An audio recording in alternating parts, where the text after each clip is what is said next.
If you're doing interviews for software engineering, one of the things you're going to have to brush up on is data structures and algorithms. And I thought it'd be fun to just give you an example of one of these types of questions. So I'm just going to jump right into it.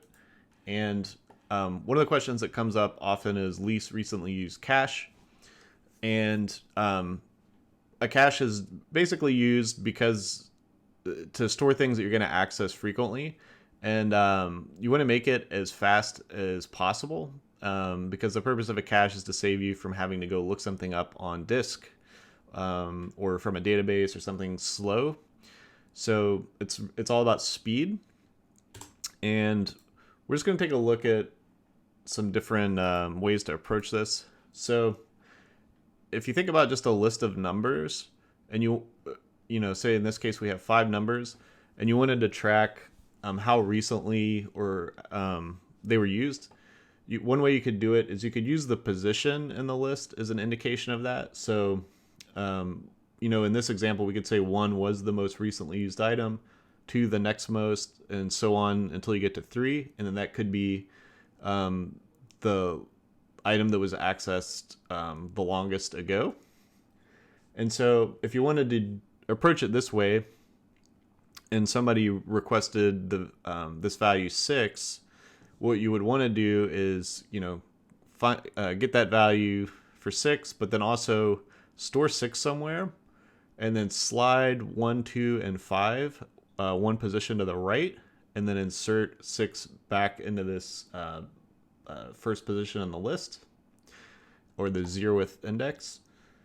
And you can see that that's kind of expensive because you're going to have to search this list, find 6, hold on to it, go back, start pushing things over to the right, and then insert 6 at the beginning.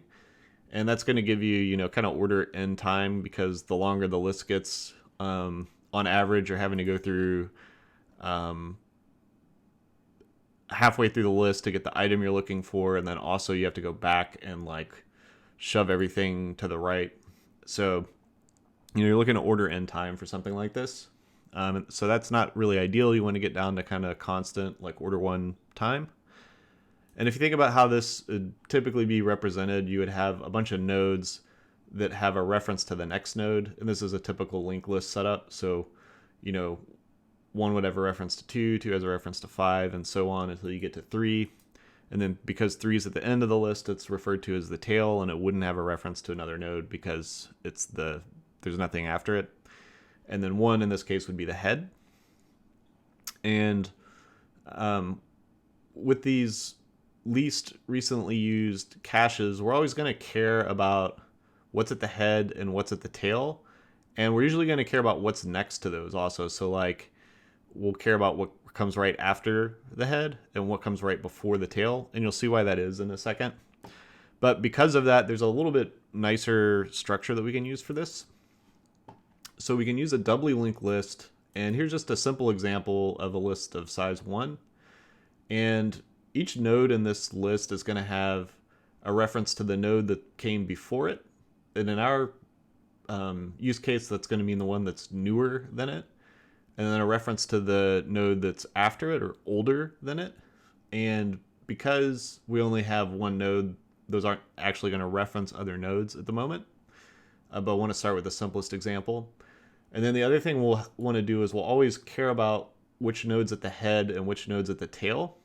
And for a doubly linked list of size 1, those are going to be pointing to the only node that exists. And then you'll notice here we're also tracking the size of the list here. So now we'll look at an example where we have 3 nodes. And you can see now we have size 3. And our pointer for the head is going to this node here with the key and value of 2. And because it's the head, there's no reference to a newer node because there's nothing newer. But it does have a reference to an older node, which is node 3. And then we're also tracking the tail of the list. So we know immediately we have a reference to node 1. And because it's the tail, there's no reference to an older node. And so with this kind of structure, we can immediately know what's the oldest accessed item in this list and the newest accessed item in this list. and that the head is the newest and the tail is the oldest. And then basically, if we want to make something the newest, what we'll have to do is just promote it to the head and then do a whole bunch of bookkeeping with the references to the different things and the different nodes on the list. And I'm going to kind of illustrate that in a second.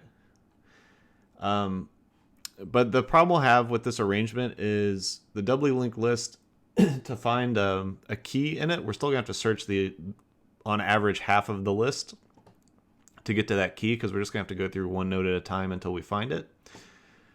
And we can improve on that by adding a bit of additional information that we track. So we're going to have a least recently used cache, and it's going to have a capacity. It's going to have a reference to this list, but then we're also going to introduce a dictionary. So we'll have a reference to the dictionary, and you'll see why that is in just a second. So if you imagine we had a least recently used cache with capacity of 3, we're going to have a reference to this list, the doubly linked list, and you'll notice the size and the capacity are the same. And then here we have a reference to a dictionary, which we're also creating and maintaining. And the purpose of the dictionary is we can track key value pairs, and then that way we can store for any key that we get, we can store it here, and we can instantly know, or we can know what the related node is. So this is going to give us order 1 lookup time. So we don't have to search the entire list, because we're always keeping track of exactly where that node is for any given key.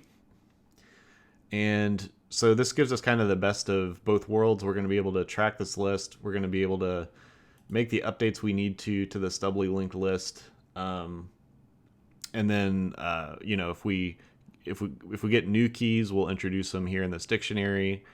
If the list, if we try to add something to this list and we've reached the capacity, we're also going to need to get rid of the oldest node and do all the relevant bookkeeping here, and then get rid of the relevant entry in the dictionary. So it's definitely more complicated. You have to maintain both of these data structures and kind of keep them in sync. And we'll just take a look at one example of this. So in this case, we're going to call get1 on the LRU cache. And what that's going to do is we're going to get a reference to our cache. We're going to go to the dictionary, because that's where we want to do our lookup, because that's the fastest place to do it. And then we already have this key of 1 here, so we can go immediately find the node that's related. And in this node, we're going to have a value that's stored. And so we can just return the value. But because this is the most recently accessed item in the list, we're going to want to promote it to the head, because the head represents the most recently accessed item. And there's a lot of references we have to update to make this happen. So, and you'll see why this doubly linked list structure is a good one as we go through this. So the things we'll want to do, or we'll want to make the head over here reference this node, because this is the most recently accessed node. We'll also want to see what was the next oldest node.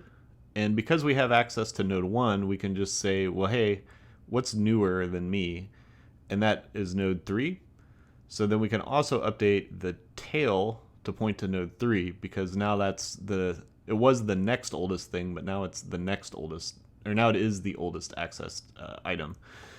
So we've taken care of updating the head and the tail here, but we still need to make some more changes.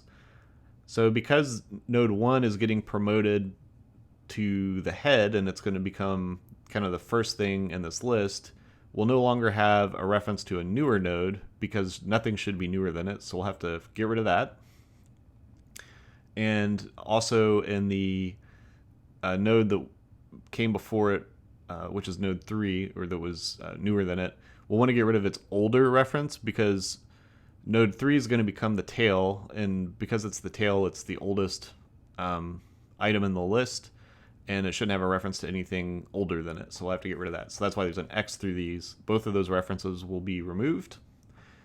And then if you imagine node 1 just getting moved up here to the top of the list, it's going to need to now have its older reference be to whatever previously was the head. So 2 was previously the head, so now it's going to reference node 2.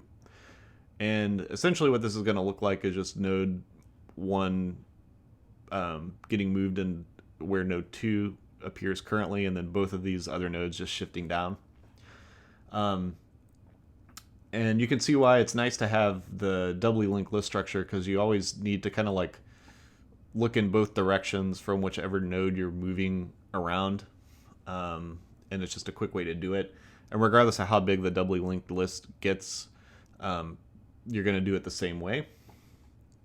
And it would work similarly if we had done a call to like get 3. We would want to disconnect the references of 3 in both directions. So basically null out the newer reference and the older reference. We would want it to have its older reference become whatever was previously the head. And then we would want whatever was previously the head, which is node 2, older reference to become whatever node 3 was referencing as its older reference. So, it's going to look similar no matter which node you're moving around. You're just going to be playing with all these references. But yeah, I hope that was helpful. This is just one way to do it. I'm sure there are many other ways to approach this problem. But maintaining this dictionary along with this doubly linked list gives you the quick lookup time that you want, and then also a quick way to go about updating this list as it changes. So hope that was helpful. If you enjoyed that, let me know in the comments. If you want to see more videos like that, it's always helpful to know. And thanks for watching, and have a good day.